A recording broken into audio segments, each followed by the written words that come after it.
なりたいチャンネルです。兄弟チャンネルの青虫の朗読チャンネルにもよろしくお願いします。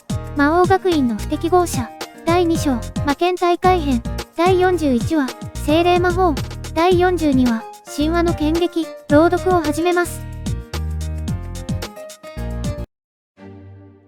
魔王学院の不適合者第41話精霊魔法。前に打ったジオグレイズより強いわよね。いくらミーシャの魔力でも2人だけなのに。地面に這いつくばるようにひれ伏した巨人兵を眺めながらサーシャが呆然とつぶやく。びっくりした。氷の魔王城にいるミーシャの声も聞こえてくる。ねえ、アノス、あなた、何かしたの？言ったはずだ。自分の根源に聞いてみろ。とな。自分の根源にって言われても、何のことだか、気がついたようにサーシャが声を上げた。ディノジクセス？ミーシャが尋ねる。そういうことだ。サーシャとミーシャはもともと一人だった。サーシャに、ディノジクセスの魔法がかけられ、体と根源が二つに分かれた。誕生したのがミーシャだ。二人は15歳の誕生日にまた一人に戻るはずだった。ディノジクセスの魔法効果により、魔力を何十倍にも増大させて。だが、ミーシャとサーシャの根源を過去に送り込み、そこにいるミーシャとサーシャの根源と一つにさせたことによって、二人は初めから二人だったということになった。何が起きたのか、レバイドとイングドにより、サーシャとミーシャは15年前にディノジクセスを済ませたのである。もっとも、片方は生まれたての根源だから、完全な形ではない。それでも、魔力はこれまでとは比べ物にならないだろう。今日までサーシャとミーシャに自覚がなかったのは、イングドにより過去のサーシャとミーシャの魔力に制限がかかっていたからだ。そうでなければ、レバイドを使う前と後で誕生時の魔力が違い、過去と現在に矛盾が生じる。過去改変がうまくいかないのだ。しかし、イングドが完了した今、魔力の制限はなくなった。ミーシャが普段よりも、高精度のアイビスを魔法行使できたのもそのためだ。だったら、早くそう言いなさいよ。やりすぎて、死んだかもしれないわ。サーシャは森に着陸し、あたりの様子を見回す。ねえ、生きてるんだったら返事をなさい。助けてあげるわ。呼びかけるも、返事はない。まあ、まだ魔力は感じる。死んだわけではないだろう。どうだ、ご自慢の魔王城は粉砕されたようだが。滝のリムネとから目を離し、レイの方を向く。残念だけど、僕の負けかな。彼は爽やかに微笑んだ。と、君の配下は思っただろうね。その時、リークスからサーシャの声が聞こえた。あ、もう、何よ。こんな時に雨なんてやめてよね。雨？俺がいる場所は雨どころか雲一つない晴天だ。気をつけて。ミーシャの声が響く。どうしたのよ。こっちは降ってない。雨はサーシャの場所だけ。サーシャの顔色が変わる。小雨だった雨は、もうすでに土砂降りに変わっており、彼女の周囲はほとんど視界がなかった。とはいえ、雨で視界が封じられても、魔力を見る魔眼にはあまり影響がない。何これ、この雨、普通じゃないわ、ミーシャ。雨一粒一粒が、ミサの魔力と同じ。本体がわからない。サーシャが視線を険しくする。何よ、この魔法、失われた魔法でもないし、聞いたことすらないわ。ふむ、精霊魔法か。これはハルトヘルンで水の大精霊リニオンが使っていたものと同じだな。ミサは半霊半魔だが、リニオンに縁があるということか。精霊が使う魔法は特殊だ。奴らは存在そのものが魔法のようなものだからな。もともと魔族には馴染みが薄かったものが、千年交流がなかったことにより、完全に伝承が途絶えたのだろう。まあ、暴虐の魔王と違い、どこかに文献ぐらいは残っているかもしれないがな。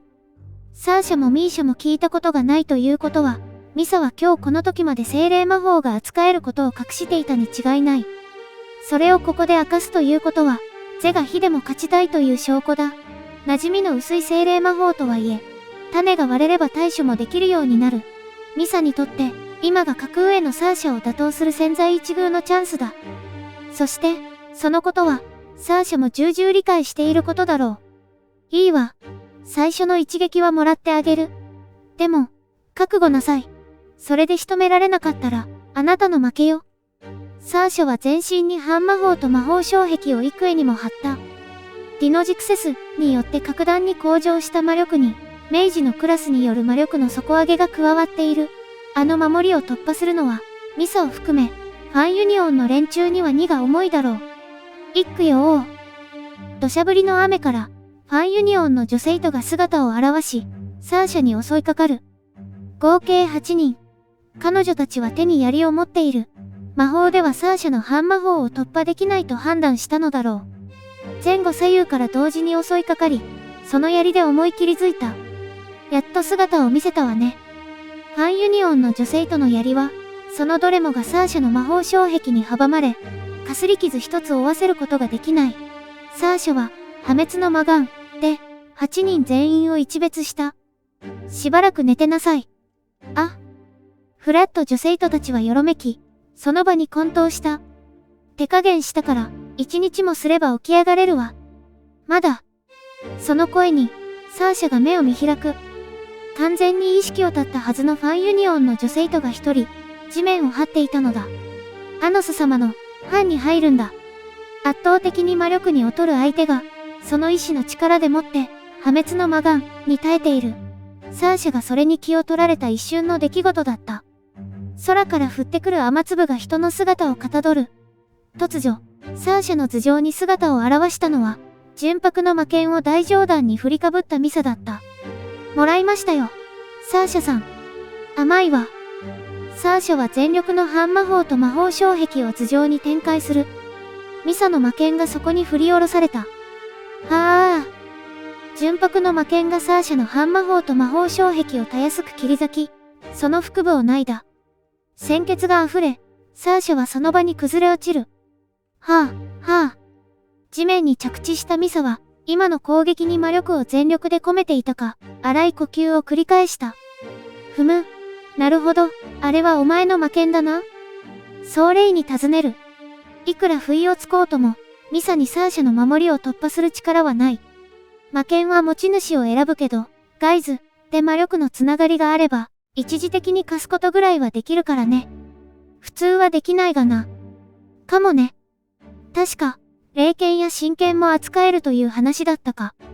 それにしても、他人に貸せるほど魔剣を服従させるとは、剣に関してはかなりの規格外だな。真に、少し似ているか。それより、治療してあげた方がいいんじゃないかい？明治のクラスじゃ、あの魔剣の傷は癒せないと思うよ。レイの言葉を、しかし、俺は鼻で笑い飛ばした。言ったはずだ。俺の配下を甘く見るな。滝に映るサーシャは倒れている。しかし、次の瞬間、彼女の体が金色金色の炎に包まれた。ミサが驚いたように振り返り、反射的に後ずさった。意外とやるわね。そんな魔剣が使えると思ってなかったわ。サーシャは空を飛ぶように起き上がる。そして、金色の炎を体にまとう。次第にそれは具現化していき、不死鳥の包囲、となった。まとったものに不死の恩恵をもたらすその包囲は、魔力が尽きぬ限り、何度でも傷を癒す。それなら、次はその包囲ごと断ち切るまでです。ミサが純白の魔剣を構える。さすがにその剣ばかりは、サーシャも警戒しないわけにはいかない。手伝う。ミーシャの声が響いた。魔剣からレイの力を感じる。1対2じゃ不利。嬉しいけど、ミーシャが来るまでに決着がつきそうだわ。さすがに魔王城からジオグレイズを放てば、サーシャ自身も巻き込まれる。とはいえ、ミーシャが駆けつけるまで、ミサは待っていないだろう。サーシャはそう考えたのだろうが、しかし、突如眼前に魔法陣が現れ、そこにプラチナブロンドの少女が姿を現した。ミーシャだ。サーシャは驚きを隠せない様子である。ミーシャ、今の、ガトム？何回も見たから、できると思った。ふむ。確かに何回も見せたが、それだけで、ガトムを完璧に模倣するとはな。ディノジクセスの効果もあるのだろうが、やはり良い魔眼をしている。いいわ。細かいことは、あの女を倒してからね。すごいですね。ミーシャさんもサーシャさんも。でも、私も負けるわけにはいきません。並んで立つミーシャとサーシャに視線を向け、ミサがありったけの魔力を魔剣に込める。いくらレイの助けがあるとはいえ、あの魔剣はミサには分不相応だ。長期戦はできないのだろう。行きますよ。ミサが魔剣を構え、地面を蹴った。サーシャ。わかってるわ。魔法陣を一問展開し、サーシャは、グリアドを放った不死鳥の包囲の魔法効果により、それは金色の炎へと昇華され、ミサに襲いかかる。はあ。ミサが純白の魔剣で、グリアドを切る。瞬く間に金色の炎が消滅した。やっぱりね。魔法術式を切る魔剣。魔法には、その根幹に、魔法たらしめている魔法術式がある。いわば魔法の設計図だ。あの純白の魔剣は、魔法をすり抜け、術式自体を切断することで、魔法を無効化してしまうのだ。さすがにわかっちゃいましたか。でも、この魔剣には魔法も半魔法も効きません。それに、スーッとミサの体が雨粒の中に溶け込み、完全に消えた。精霊魔法により、雨そのものと化したのだ。ミーシャ。背中合わせになり、サーシャとミーシャは後ろ手に両手をつなぐ。どこからミサが現れるかわからない。あの魔剣の前には、防御も攻撃も、ほぼ無効化される。にもかかわらず。サーシャは笑っていた。どうしたの？こんな日が来るなんて、思わなかったなって。ただの学院の、ただの判別対抗試験。姉妹ならば、力を合わせてそれに挑むのは何も珍しいことではないだろう。だが、彼女たちには、これこそが、夢にまで見た、かけがえのない奇跡だった。ネクロンの秘術、見せてあげるわ。ミーシャが薄く微笑んだ。360度、二人は視界をカバーし合う。行きますよー。スーッと雨粒がミサに変化し、突如二人の目の前に現れた。残り3歩で剣の間合いだ。サーシャは迎え撃とうと、魔法陣を展開する。違う。ミーシャがつぶやく。土砂降りの雨に隠れてわからなかったが、ミサは魔剣を持っていない。ただ持ったふりをしているだけだ。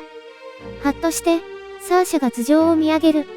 雨粒が純白の魔剣に変化し、凄まじい速度で落下してきていた。このタイミングでは避けられない。ミサはそう思ったことだろう。だが、寸前で二人の体は消えた。落下した魔剣は空を切り、地面に突き刺さる。惜しかったわね。ミーシャの、ガトム、で魔剣を避けた二人は、片方の手をつなぎ、もう片方の手をミサに向けてかざしていた。そこに魔法陣が浮かぶ。グレスデ。シェイド。二人は同時に言った。ジェグレイド。ネクロンの秘術。魔法を融合させる融合魔法により、グレスデ、と、シェイド、が同化する。金色の炎と白銀の氷が交わり、表縁一体の魔法派となってミサを強襲した。とっさに地面に突き刺さった純白の魔剣を抜き、ミサは、ジェグレイドを迎え撃つ。はぁ。魔剣と魔法派が衝突する。しかし、ジェグレイドは勢いをそがれたものの、完全に無効化することはなかった。融合魔法によって構成された魔法術式は複雑で、術式が幾重にも重なっている。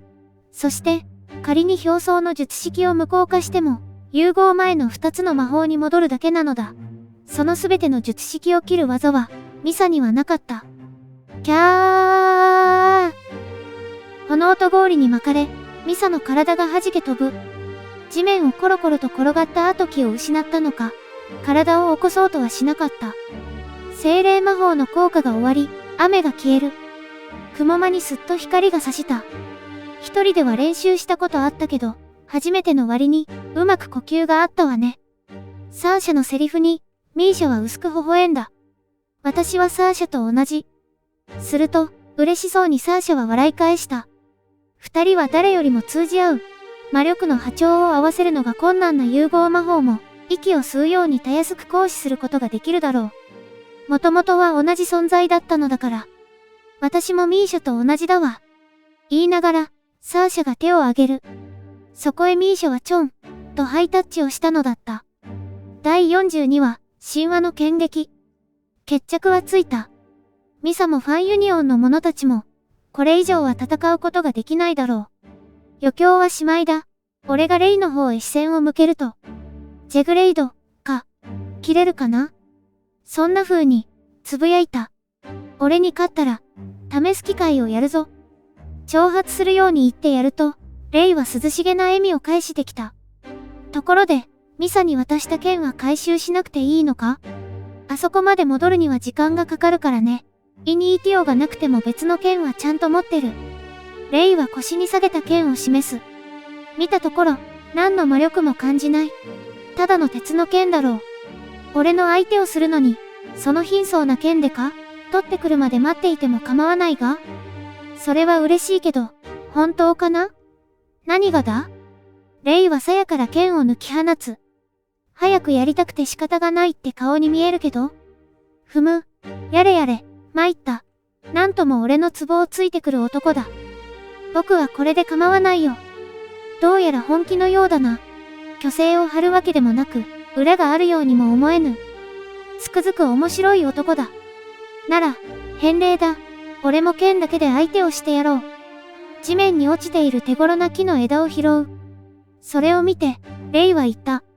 いくらアノス君でも、普通の剣にした方がいいと思うけど。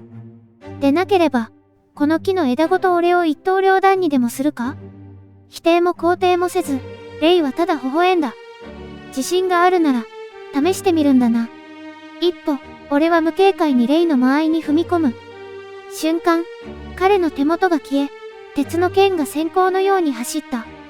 ふっ、甘い。力任せに俺は木の枝を振り下ろす。レイの剣と衝突し、そして一方的に投げ払った。ドゴーンと激しい音が響き、吹き飛んだレイはゴロゴロと地面を転がる。どうした？木の枝程度、簡単に切れると思ったか？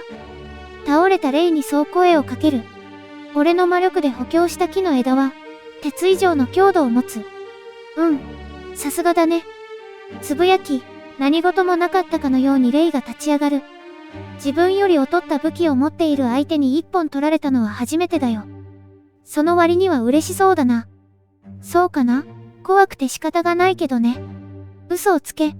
口元が緩んでいるぞ。くすっとレイが笑う。そして、今度は彼が俺の間合いに踏み込んできた。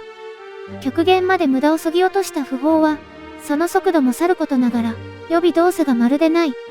あたかも魔法を使ったかのごとく、レイは俺の目前に突如現れた。一閃、ただ光が走ったかのようにしか見えなかった。申し分のない一撃だ。技術を尽くしたレイの一撃に対し、俺は余力を尽くして迎え撃つ。剣と木の枝が衝突し、そして、またしてもレイの体が弾け飛んだ。今のが限界か？倒れたレイに声をかけると、彼はまた簡単に起き上がった。参ったな。限界を超えたと思ったんだけど。その声に焦りはない。あるのはただ純粋な楽しさだけだ。レイの気持ちが、なんとなくわかるような気がした。もう一回、いいかな？レイは剣をすっと構える。まるで手足を扱うかのごとく、自然な所作だ。何度でも挑め。スー、とレイは息を吸い、呼吸を止めた。ぐっと足に力が入ったかと思うと、剣線どころか、体ごと閃光と化す。俺の魔眼にもかろうじて映るほどの速度で踏み込み、レイは歯を加速させる。桁違いの速さだな。一段階レベルを上げては、力任せに振るった木の枝で、レイの剣を打ち払う。義士いいと、剣と木の枝が衝突し、その力が拮抗する。先ほどまでは一方的に弾き飛ばされていたレイが、俺の攻撃を受け止めていた。見事だ。さらに倍の力を入れ、剣ごとレイを弾き飛ばした。しかし、今度は地面に倒れることなく、彼は手をついて受け身を取った。すごいな。今のはうまくいったと思ったんだけどね。1合目よりも2合目、2合目よりも今の方が、より力を込めて木の枝を振るっている。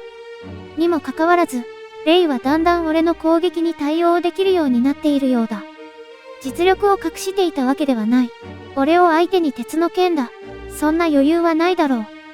先ほど、限界を超えたという言葉も嘘とは思えぬ。つまり、レイはこのわずかな合間、俺と打ち合うごとに、恐れるべき速度で成長しているのだ。でも、もう少しで思い出せそうな気がするんだよね。何をだ？剣の扱い方を、ね。再びレイが踏み込んでくる。だが、先ほどまでと違い、速さはない。はっきりと目に映っているのだが、しかし、妙な殺気を感じる。遅い。緩やかなレイの剣を投げ払うかのごとく、木の枝をぶつける。バチーとけたたましい音が鳴り響き、その剣は俺の力を受け止め、そして、後方へ受け流した。まともに当たれば城を吹き飛ばすほどの俺の一撃を、レイはその技量でもって、力の流れに逆らわず、反らしているのだ。やれやれ、驚いたな。こんなにも早く対応したか。大したやつだ、お前は。さすがに衝撃すべてを受け止めきれず、バランスを崩したレイに逃げ決めを叩き込む。褒美をくれてやる。バシーという衝突音が鳴り、再びレイは俺の攻撃を受け流した。しかも、今度は体勢を崩さずに。彼は爽やかに微笑んだ。次は、その木の枝を切れるかな？面白い。ならば、その剣、へし折ってやろう。ドゴーとおよそ剣撃に似つかわしくない爆音を立てながら、俺とレイは鉄の剣と木の枝で切り結ぶ。徐々に力を釣り上げていくも、レイはその恐るべし成長速度で、一度、歯を交えるごとに限界を超える。凄まじき剣のさえ、末恐ろしいほどの天賦の際だ。レイの成長が追いつかないレベルで力を込めれば、決着は一瞬だったかもしれないが、俺はこの男がどこまで強くなるのか見てみたくなった。さっさと来るがいい、俺の領域まで。途中で音を上げるなよ。そんなに期待されても困るんだけどね。10、20と切り結ぶうちに、次第に俺たちの剣撃は神話の時代のそれに近づいていく。歯を交えれば、大地が震え、衝撃を受け流せば、木々が吹き飛ぶ。そこはさながら台風の中心で、俺たちの周囲にあるものというものが、ことごとく剣圧でなぎ倒されていく。キャー。何これ、天変地異だよ。ちょっと、アノス、一体、何してるのよ。山が吹き飛んだわ。川が枯れた。地震が収まりませんよ。リークス、から聞こえる悲鳴と阿鼻教官に、俺はさらりと返答した。少し激しくチャンバラをしているだけだ。ごめんね。もう少し我慢してくれる？再び1号、レイと俺は剣を交える。剣圧と剣圧による衝撃波が周囲の草木を根こそぎ吹き飛ばし、そこら一帯を更地に変えた。だが、魔樹の森は土壌に魔力が満ちている。どれだけ暴れてやっても一晩もあれば元通りになるだろう。つまり、思い切り力を震えるということだ。楽しそうだね、アノス君は。楽しいとも。これほど思う存分力を叩きつけられるのは久方ぶりだ。たまには運動ぐらいしなくては、欲求不満になって仕方がない。また1号、木の枝と鉄の剣で切り結ぶ。衝突した剣圧が渦を巻き、上空の雲すべてを吹き飛ばす竜巻と化した。そういうお前こそ、まんざらではないように見えるぞ。初めてだからね。こんなにも長い間、剣を交わせるのは、これだけの天賦の才を持っているのなら、たとえ格上の相手だろうと、数合も打ち合えば、あっという間に追いつき、そして、置き去りにしてしまったことだろう。剣が好きなようだな。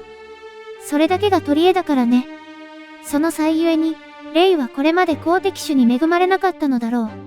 誰もかもが取るに足らぬ存在というのは、これほどつまらぬことはない。お前の気持ちはよくわかるぞ。僕にもアノス君の気持ちがなんとなくわかる気がするかな。なんだろうな。この感覚は、これほど全力で剣を交えているというのに、どこか胸の奥が熱い。初めてだ。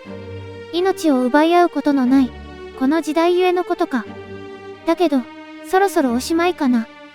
見事な技量で俺の木の枝を完全に受け流し、同時に剣の切っ先が俺の喉に向く。これまで一度も見せなかった渾身の突きが放たれた。それを打ち払おうとした途端、月の軌道がくるりと変化し、木の枝の半分を貫く。押しても引いても切断は免れないだろう。ここだ。さらに剣の軌道が変化し、レイは木の枝を切り落としにかかる。タイミングを見極め、俺は剣の腹を切れかけの木の枝で突き上げた。バキーンと折れた剣の切っ先が弾け飛び、同時に、木の枝の半分がごろりと地面に落ちる。硬直したレイの頭に、俺は短くなった木の枝を突きつけていた。ふむ。宣言通りか。まさか、本当に俺の武器を切断してのけるとは思わなかった。だけど、僕の負けだよ。木の枝で剣を折られただけじゃなく、きっちりとどめまで刺されたからね。降参と言ったようにレイは折れた剣を地面に落とし、両手を上げた。変なことを言ってもいいかな？聞こう。剣をかわしながら、ずっと感じてた。どうしてだろうね。どう考えても初めて会うのに、君とは初めて会った気がまるでしない。ならば、2000年前に会っていたのかもしれないな。お前に似た男を、俺はよく知っている。レイが興味深そうな視線を向けてくる。レイ、俺が暴虐の魔王だと言ったら、信じるか？わからないけど、そうであったとしても不思議はないかな。君のその力なら。転生した者の前世が何であったか、俺にも完全には断言できない。だが、レイのことはよく知っているような気がした。ところで、負けたから、アノス君の班には入れないのかな？まあ、わざわざ転生したのだ。昔のことにとらわれる必要もないだろう。アノスだ。俺と対等に剣を交わせる男に、くんづけされるのもこそばゆい。最初にレイがそうしたように、俺は彼に右手を差し出し、握手を求めた。じゃ、アノス。俺の手を取り、レイは固く握手を交わす。次は勝つよ。こちらこそ、次は剣すら折らせるつもりはないぞ。そう口にすると、彼は爽やかに微笑む。つられて、俺もにやりと笑う。すがすがしい気分の俺たちとは裏腹に、魔樹の森は巨大な竜巻に蹂躙されたかのごとく、見るも無残なありさまになり果てていた。次回は、魔王学院の不適合者、第43話、魔王の裸、第44話、理不尽、高評価、チャンネル登録、お願いします。